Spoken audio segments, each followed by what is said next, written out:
கர்த்தர் நல்லவர், அவர் கிருபை என்றும் உள்ளது. கர்த்தருக்கு கொடான கொடி ஸ்தோத்திரம். கர்த்தருடைய வார்த்தை இந்த நாளும் தியானிப்போம். ஹல்லேலூயா. கர்த்தர் நல்லவர், அவர் கிருபை என்றும் உள்ளது. ஹல்லேலூயா. சங்கீதம் 51வது சங்கீதத்தில் 3வது வார்த்தை வசனம் இப்படி சொல்கிறது: என் மீறுதல்கள் நான் அறிந்திருக்கிறேன், என் மீறுதல்கள் நான் அறிந்திருக்கிறேன், என் பாவம் எப்போதும் எனக்கு முன்பாக நிற்கிறது. ஹல்லேலூயா.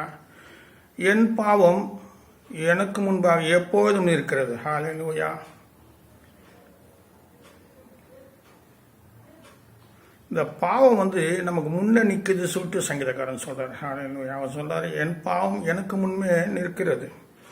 நான் கூட அடிக்கடிக்கு யோசனை பண்ணேன், பாவங்களை மறக்க முடியல. சில பாவங்கள் நமக்கு முன்னே நிற்கிறாப்புலேயே இருக்கும். அதனால் ஹல்லேலூயா. என் மீறுதல்களை நான் அறிந்திருக்கிறேன், என் பாவம் எப்போதும் எனக்கு முன்பாக இருக்கிறது என்று அவர் சொல்கிறார். ஹல்லேலூயா. கர்த்தர் நல்லவர். இந்த சங்கீதம் 51 1லேருந்து ஒரு 4 வசனம் வாசிப்போம். தேவனே, உமது கிருபையின்படி எனக்கு இறங்கும், உமது மிகுந்த இரக்கங்கள்படி என் மீறுதல்கள் நீங்க என்னை சுத்திகரியும். மீறுதல்கள். ஹல்லேலூயா. அடுத்தது, என் அக்கிரமம் நீங்க என்னை முற்றிலும் கழுவி என் பாவமற என்னை சுத்திகரியும்.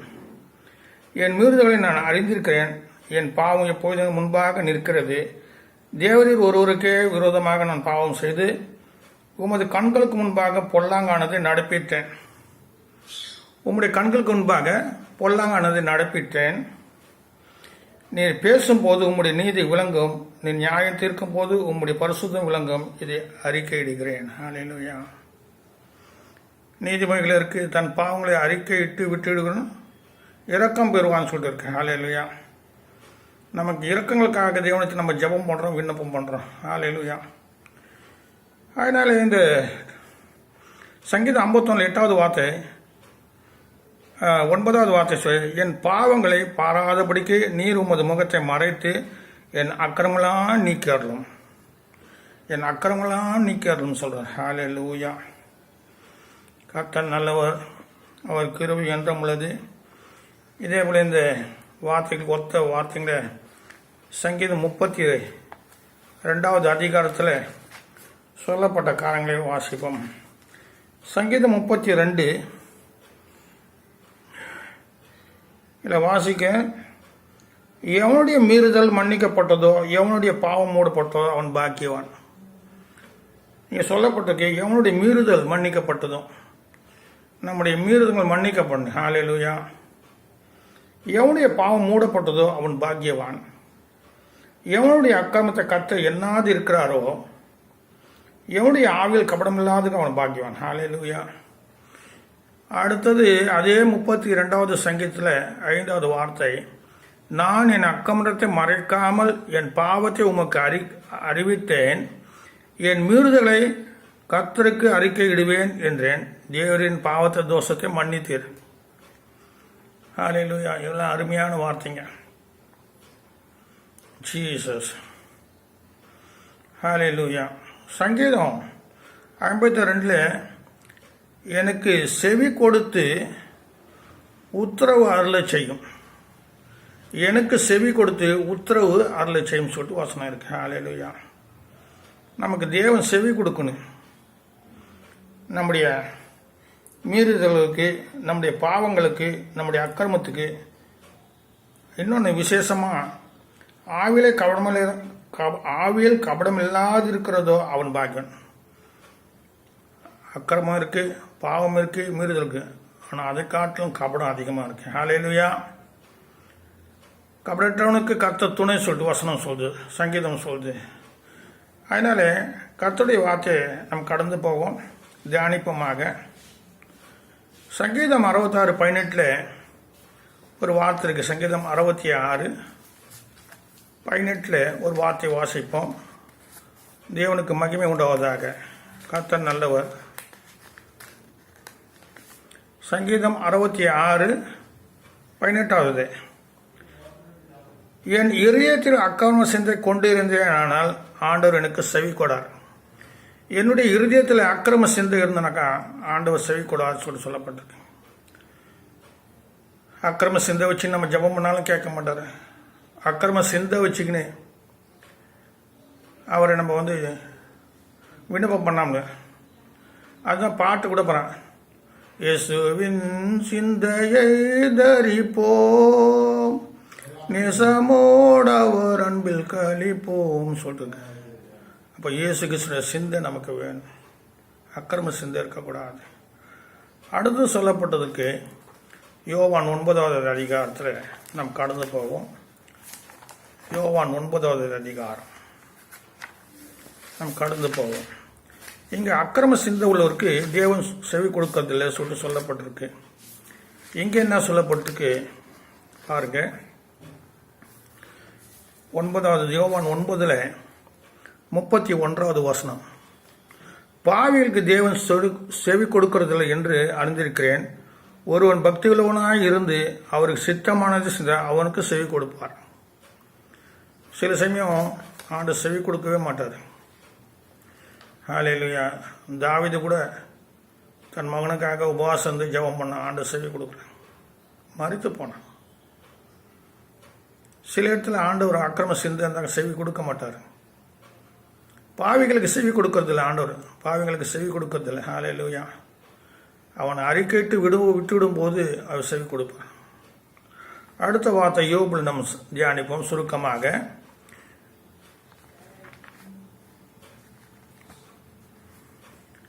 யோபு 35வது அதிகாரம் 13வது வார்த்தை. தேவன் வீண் வார்த்தைக்கு செவி கொடார். சில பேர் வீண் வார்த்தை பேசுறாங்க. ஆகாத சம்பாத்தியம் நல்ல ஓகத்தை கெடுக்கும்னு சொல்லிட்டு 1:15:33 இருக்கு. தகாத ஜபம் ஒன்று இருக்கு, கர்த்தருக்கு விரோதமான ஜபம் ஒன்று இருக்கு, பிரியமில்லாத ஜபம் இருக்கு. ஆண்டுக்கு பிரியமாக நடக்கணும். ஒரு வழிகள் கர்த்தருக்கு பிரியமாக அந்த அவர் சத்துரு இச்சகம் பேச அடங்குவார்கள். ஹல்லேலூயா. அதனால் நம்முடைய வழிகள் கர்த்தருக்கு பிரியமாக இருக்கணும். அக்கிரம சிந்தை இருக்கக்கூடாது, பாவ ஜபம் பாவம் இருக்கக்கூடாது. வீண் வார்த்தை, வீண் வார்த்தையை அளப்பாதிருங்கள் சொல்லியிருக்கேன். வீண் வார்த்தை சொல்லும்போது ஆண்டவர் செவி கொடுக்கறதில்லை. ஹல்லேலூயா. அதுக்காக யோபு சொல்றாரு. யோபுல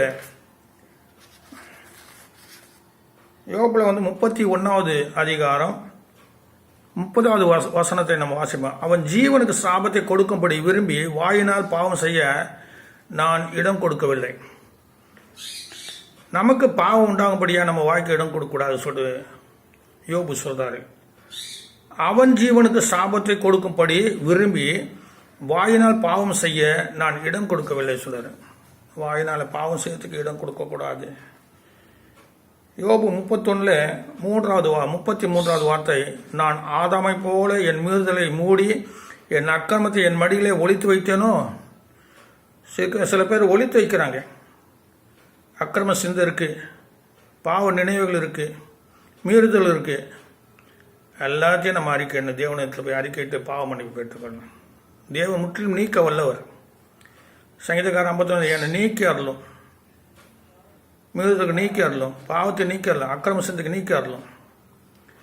அப்போ இந்த 3 நமக்கு இல்லாத போது தேவன் நமக்கு செவி கொடுப்பார். ஹல்லேலூயா. அடுத்து பாருங்க, சங்கீதம் 119 11வது வார்த்தையை நம் வாசிப்போம். சங்கீதம் 119 அதில் 11வது வார்த்தையை சொல்றாரு. சங்கீதக்காரன் சொல்றது நம்ம வாசிப்போம், தியானிப்போம். கர்த்தருக்கு ஸ்தோத்திரம், மகிமை உண்டாவதாக. கர்த்தர் நல்லவர். நான் உமக்கு விரோதமாக பாவம் செய்யாதபடி உமது வாக்கை என் இருதயத்தை வைத்து வைத்தேன். அப்போ நம்ம பாவம் செய்யாமல் இருக்குன்னு சொன்னாக்கா நம்ம இருதயத்தில் என்ன இருக்குன்னு, தேவனுடைய வார்த்தை இருக்குன்னு, தேவனுடைய வசனம் இருக்குன்னு. அந்த வசனம் நம்ம மீறுதல் செய்யாதபடி, பாவம் செய்யாதபடி, அக்கிரம சிந்தை வராதபடி காத்துக்கொள்ளும். தேவ வசனம் தான் நம்ம உள்ளத்தில் இருக்கணும். ஹல்லேலூயா. சங்கீதம் 107 ஒரு வார்த்தை இருக்கிறது, வாசிப்போம். சங்கீதம் 107 அதில் 17வது வார்த்தை நம்ம வாசிப்போம். ஹல்லேலூயா. நிர்மூடர் தங்கள் பாதக மார்க்கத்தாலும் தங்கள் அக்கிரமனாலும் நோய் கொண்டு ஒடுங்கி போகிறார்கள். அக்கிரமக்காரருக்கு நோய் வருதான், வசனம் சொல்லுதுங்க. சில பேர் சொல்கிறாங்க சாத்தான் தான் நோய் கொண்டு வரும். அப்படி இல்லை, தேவன் கூட சில சிவன் நம்ம தண்டிப்பார். ஹல்லேலூயா. அவர் சொல்கிறார், நான் கோவிக்க வச்சு அடிப்பேன்னு சொல்கிறார். ஹல்லேலூயா. அதனால் முதலாவது பாதகம் நம்மக்கிட்ட இருக்கு. பாதக மார்க்கத்தாலும் நிர்மூடர் தங்கள் பாதக மார்க்கத்தாலும் தங்கள் அக்கிரமங்களினாலும் நோய் கொண்டு ஒடுங்கி போகிறார்கள். அப்போ நோய் எப்படி வருது சொன்னால், நம்ம அக்கிரமம், நம்ம பாவம், நம்ம மீறுதல், கபடசனாக இருக்கிறது, இப்படியெல்லாம் இருக்கும்போது நமக்கு நோய் வருது. அந்த நோயெல்லாம் தேவன் தான் விலகி காக்கணும். ஹல்லேலூயா. கர்த்தர் நல்லவர். அப்போ சொல்றாரு சங்கீதம் 51:3, என் பாவம் எப்போது எனக்கு முன்பாக இருக்கிறது. பாருங்க, சில சமயம் என் சிறு வயது பாவங்க எனக்கு கண் முன்னே வந்து நிற்கிது. அது அறியாமல் தான் செய்த வேதம். அப்போ அறியாது, தேவனை அறியாமல் இருந்தேன்.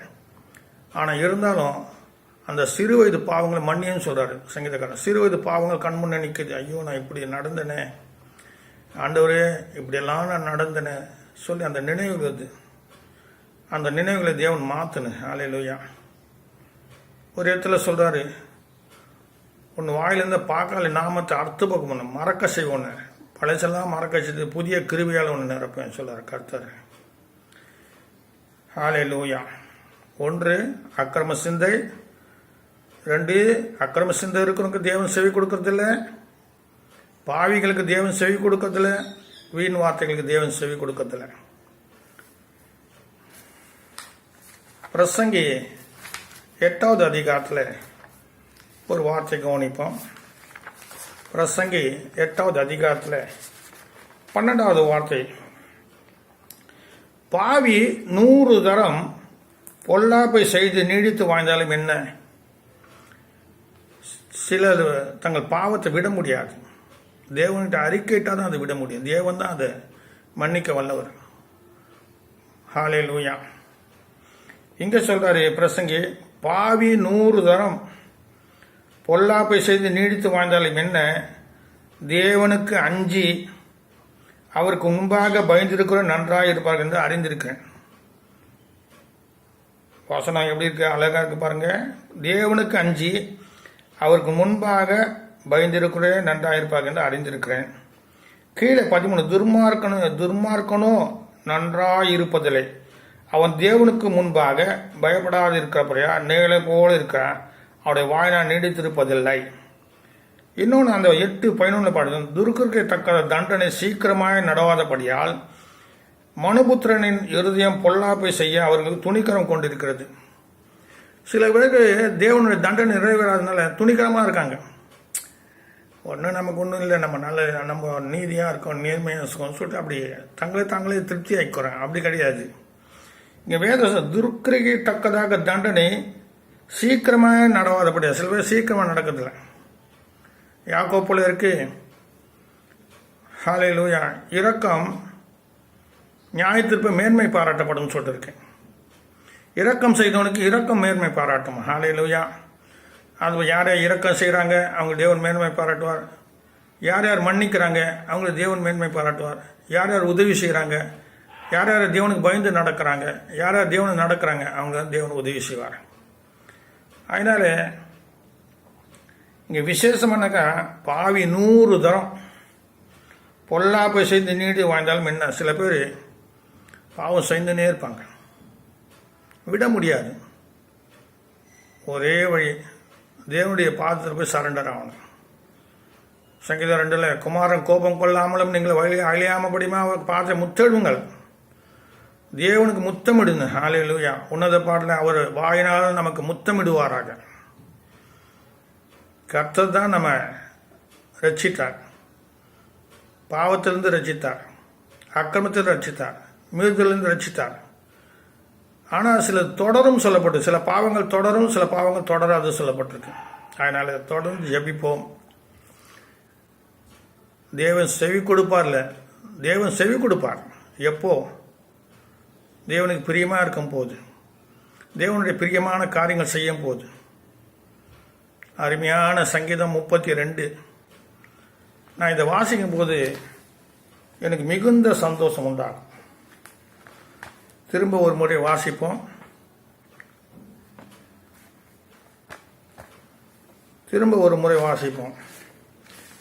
எவனுடைய மீறுதல் மன்னிக்கப்பட்டதோ, எவனுடைய பாவம் மூடப்பட்டதோ அவன் பாக்கியவான். 1 மீறுதல், 2 பாவம், 3 அக்கிரமம், 4 கபடம். ஹல்லேலூயா. எல்லாவற்றையும் காட்டிலும் கபடம் தான். கொடுப்பேன்னு சொல்லியும் கொடாமல் இருக்கிறது வஞ்சகன், அவன் கபடஸ்தன். சில பேர் தேவனத்தில் கூட கபடஸ்தனாக இருப்பான், மனுஷனத்தில் தான் கபடஸ்தனாக இருப்பான். அதான் கபடம். ஹல்லேலூயா. அதனால தேவன் செவி கொடுக்கும்படியா அக்கிரமம் செய்யாமல் இருப்போம், பாவம் செய்யாமல் இருப்போம், தேவனுடைய வார்த்தையை மீறாமல் இருப்போம், தேவனுடைய கட்டளைக்கு மீறாமல் இருப்போம். கர்த்தர் ஒருவரே நியாயாதிபதி, நீதி உள்ள நியாயாதிபதி. அதுவும் அதனால் நான் ஜெபிச்சா கர்த்தர் கேட்பா சொல்லி நினைக்காதீங்க. முதலாவது உன் இருதயம் சுத்தமாக இருக்குங்க. அவர் சொன்னால் மலை ஜபத்தை, இருதயத்தில் சுத்தமுள்ளவர் பாக்கியவான்கள், அவர்கள் தேவனை தரிசிப்பார்கள். தேவன் செவி கொடுக்கணும்னு சொன்னாக்க முதலாவது நம்ம இருதயம் சுத்தமாக இருக்கணும், நம்ம சிந்தனை சுத்தமாக இருக்கணும், பாவம் இல்லாமல் இருக்கணும், அக்கிரமம் இல்லாமல் இருக்கணும். அதனால் தேவனை தேடுங்க, தாவீது போல் அறிக்கையிடுங்க, சங்கீதக்காரன் போல அறிக்கையிட்டு ஜெபம் பண்ணுங்க. அவர் என்ன பண்ணுவார், கடைசியில் அவர் சொல்கிறாரு சங்கீதம் 51 நான் சந்தோஷம் மகிழ்ச்சியும் கேட்கும்படி செய்யும். சில பேர் சந்தோஷம் இல்லை, மகிழ்ச்சி இல்லை. அவர் சொல்கிறார் நான் சந்தோஷமும் மகிழ்ச்சியும் கேட்கும்படி செய்யும், அப்போ நீ நொறுக்கின எலும்புகள் களி கூறும். என் பாவங்களை பாராதபடிக்கு நீர் முகத்தை மறைத்து என் அக்கிரமங்களாம் நீக்கியார். தேவனே சுத்த இருதயத்தை என்னில் சிருஷ்டியும், நிலைவரமான ஆவியின் உள்ளத்திலே புதுப்பியும். தேவன் உங்களை புதுப்பிப்பாராக. அதனால் தேவன் உங்களை ஜபங்களை கேட்கணும். ஹல்லேலூயா, ஹல்லேலூயா. கர்த்தர் உங்களை ஜபத்தை கேட்பாராக. கர்த்தர் நாமத்தை உங்களை ஆஸ்வதிக்கிறேன். ஆமென்.